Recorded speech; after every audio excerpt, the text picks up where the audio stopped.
Bonjour à tous. Aujourd'hui, vous êtes sur le podcast de Lucille Benoît sur Vivre Conscient. Et aujourd'hui, j'aborde avec vous le thème de l'angoisse.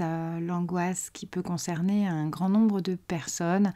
L'angoisse ressentie en société, l'angoisse ressentie par la surcharge mentale que nous pouvons, et les uns et les autres, développer tant dans le travail que au sein du foyer, là où il y a énormément à penser, énormément à faire, beaucoup de choses à mettre en place dans le quotidien. Et si tant est que vous soyez parents, il y a aussi beaucoup de choses à investir et à incarner. Donc ce que je vous propose, c'est de prendre conscience de votre état d'angoisse et d'évoquer avec vous quelques petites solutions qui vont vous permettre de traiter l'angoisse de manière plus efficace.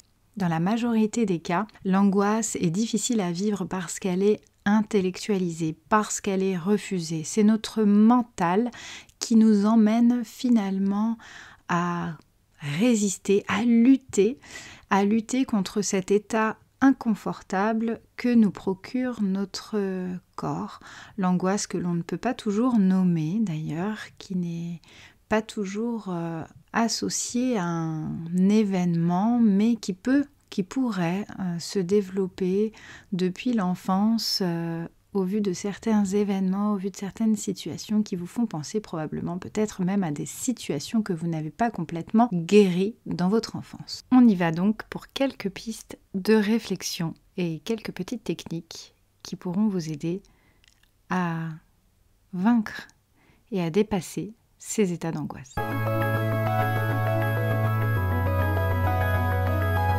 L'angoisse, comme je vous le disais, c'est quelque chose qui vous prend aux tripes, qui peut activer chez vous différents symptômes, à savoir des sueurs froides, vous transpirez, vous avez du mal à respirer, vous pouvez avoir les muscles qui se contractent, vous pouvez avoir envie de vomir, vous pouvez avoir un nœud dans l'estomac, un nœud dans la gorge et pourquoi pas des pleurs.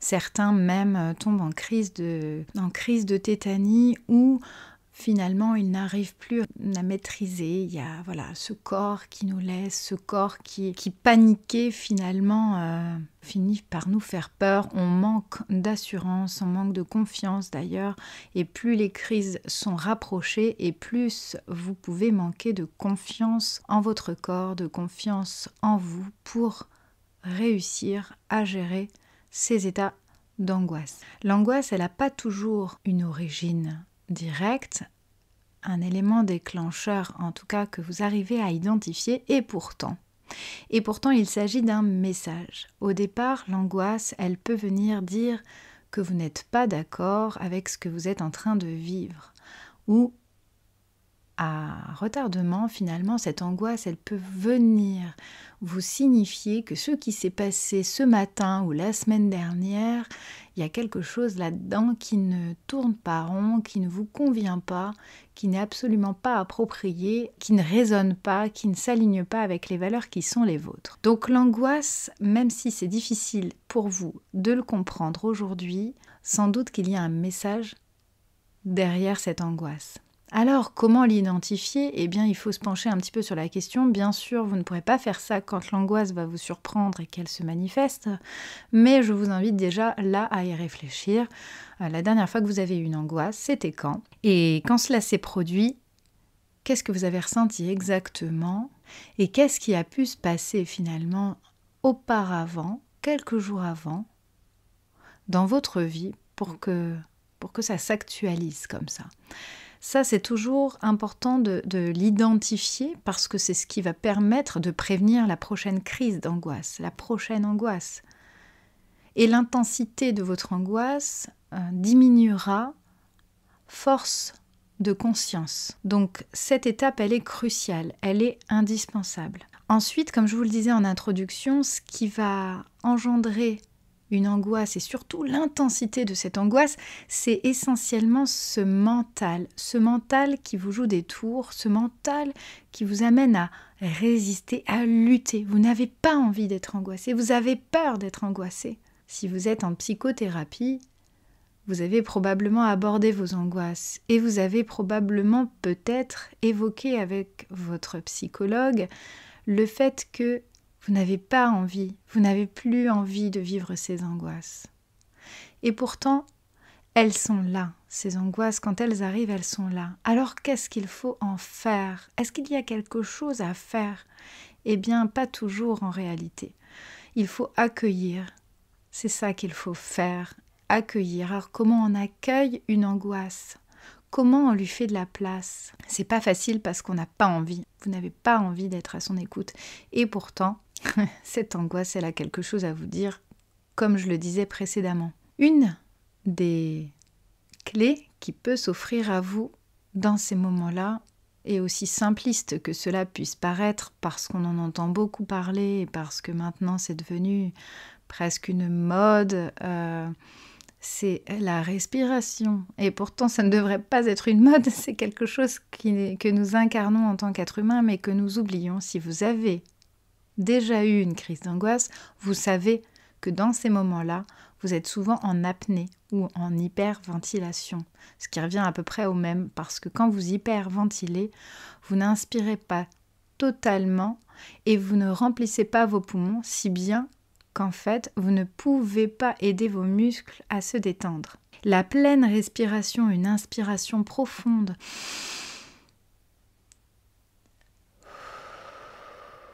et une expiration profonde peuvent vous permettre tout simplement, et là encore, c'est quelque chose qui paraîtra peut-être rapide, raccourci, mais essayez, vous verrez, la détente des muscles, elle commence par là. Et votre corps a besoin de se sentir mieux. C'est déjà un bon départ. Donc une fois que vous avez repris votre respiration, vous devez observer ce qui se passe. Vous devez faire un pas de côté et vous devez prendre conscience que là, oui, vous êtes en train de faire une crise d'angoisse ou vous êtes tout simplement angoissé. Une fois que vous avez fait ce pas de côté, qu'aimeriez-vous entendre?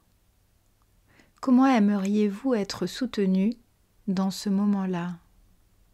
Parce que vous pouvez compter bien entendu sur la personne qui sera à côté de vous, mais si vous n'avez personne à côté de vous, il va falloir être ce parent, cette réassurance, cette sécurité, c'est à vous de vous l'apporter.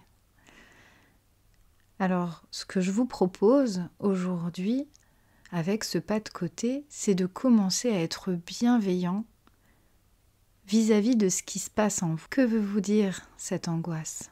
Qu'est-ce qui se passe derrière cette angoisse? N'allez pas trop loin dans l'élaboration, parce que déjà vous ne pourrez pas, vous n'en serez peut-être pas capable au vu de l'état émotionnel qui est le vôtre, mais fermez les yeux, mettez-vous dans une posture qui vous est confortable et simplement accueillez. Ne dites pas non à cette angoisse, mais mettez-vous dans un lieu sécure et apprivoisez cet état à l'intérieur de votre corps. Vous n'êtes pas en train de mourir.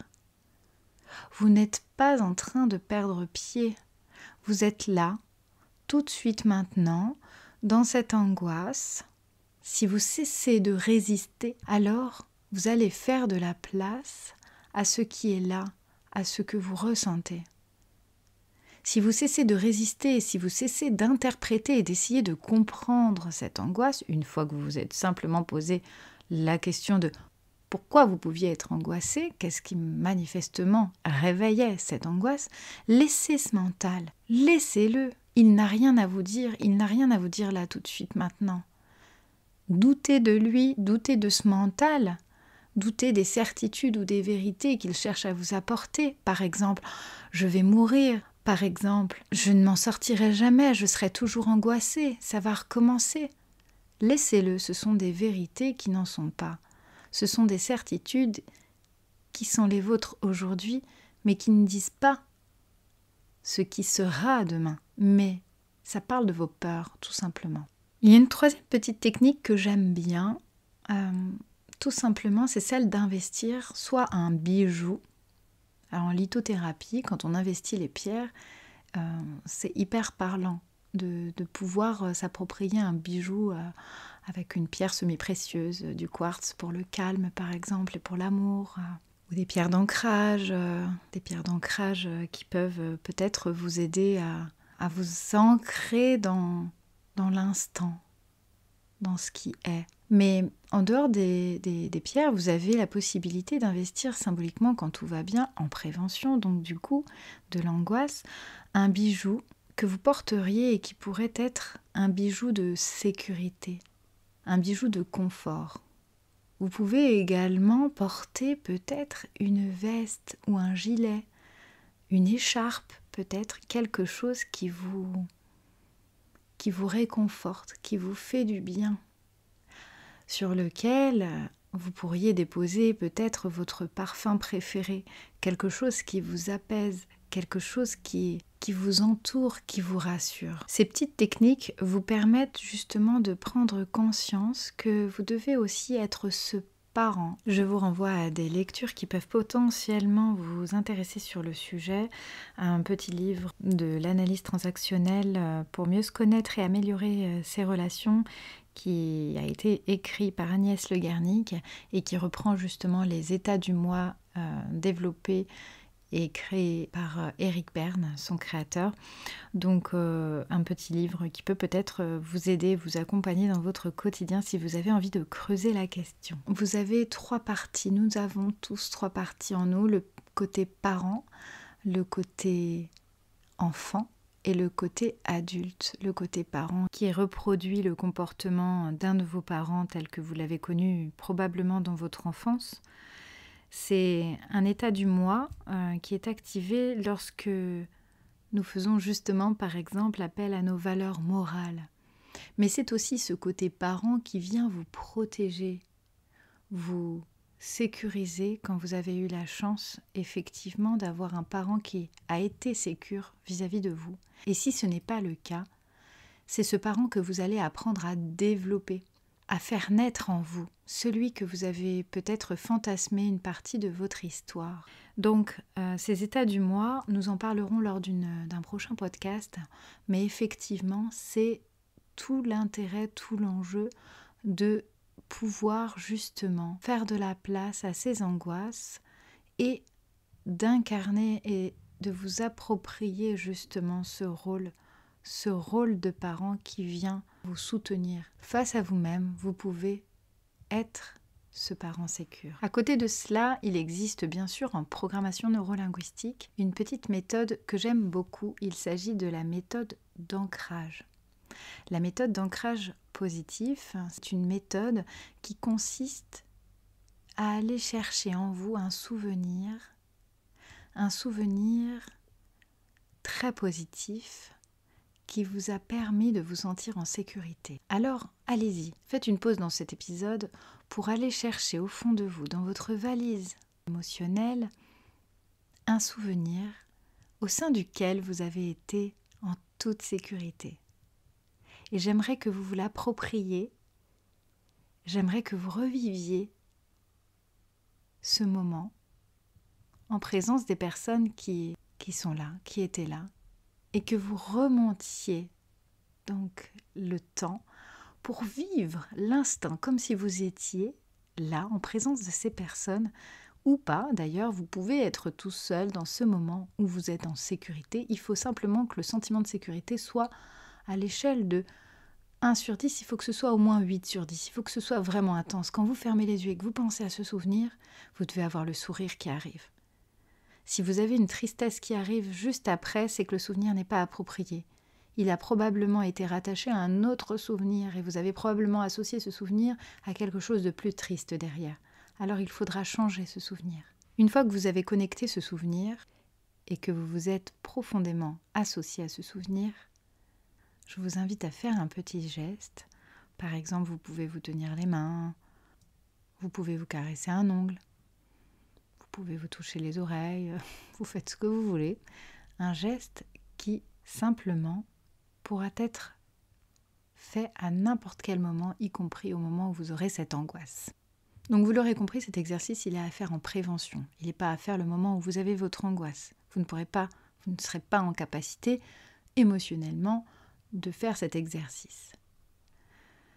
Quand vous avez ce souvenir et que vous avez ce geste associé, vous imprimez fort ce geste et vous ouvrez les yeux. Vous pouvez fermer les yeux à nouveau, repartir dans ce souvenir et à nouveau marquer cet ancrage. Refaites le même geste, associez ce sentiment de sécurité une fois que vous avez augmenté l'intensité de ce souvenir au moins 8 sur 10.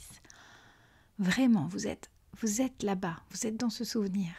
Vous augmentez les couleurs, vous augmentez les sons, vous augmentez le ressenti. Tout est là pour que vous puissiez vraiment être en sécurité. Et à nouveau, vous pouvez ouvrir les yeux. Vous répétez l'exercice entre 3 et 5 fois de manière à ce que le souvenir soit clairement associé au geste que vous avez choisi aujourd'hui. À chaque fois que vous pourrez ressentir ce même sentiment de sécurité dans votre vie, en attendant que l'angoisse se présente à nouveau, je vous invite à imprimer à nouveau ce geste. Dès que vous pouvez l'inscrire, ce geste.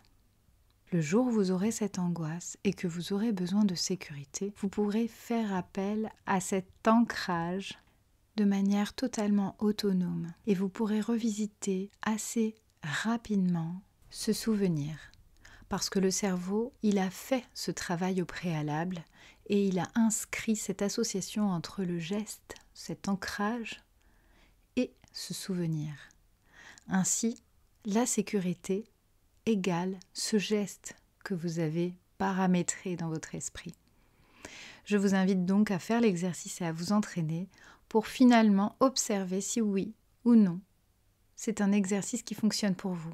Si cela n'a pas fonctionné, ce n'est pas tant que ça ne va pas fonctionner pour vous, mais peut-être qu'il vous faut encore davantage vous associer à ce souvenir, ou peut-être tout simplement que le souvenir que vous avez trouvé n'est pas suffisamment fort, n'est pas suffisamment puissant ou n'est pas suffisamment sécure. J'espère que cette petite réflexion sur les angoisses vous aura permis de cheminer de votre côté et peut-être d'appréhender d'une manière légèrement différente, avec un pas de côté, les angoisses qui sont les vôtres. N'hésitez pas à vous rapprocher d'un thérapeute si vous n'avez toujours pas fait la démarche d'une prise en charge psychologique. Parfois ça aide et parfois on gagne du temps, de l'énergie. Ce sont des heures et des journées qui ne reviendront jamais. Gardez bien en mémoire que vous ne perdez pas de temps à faire une psychothérapie et que parfois vous en gagnez bien au contraire. Je vous dis à très bientôt sur Vivre Conscient pour vivre mieux.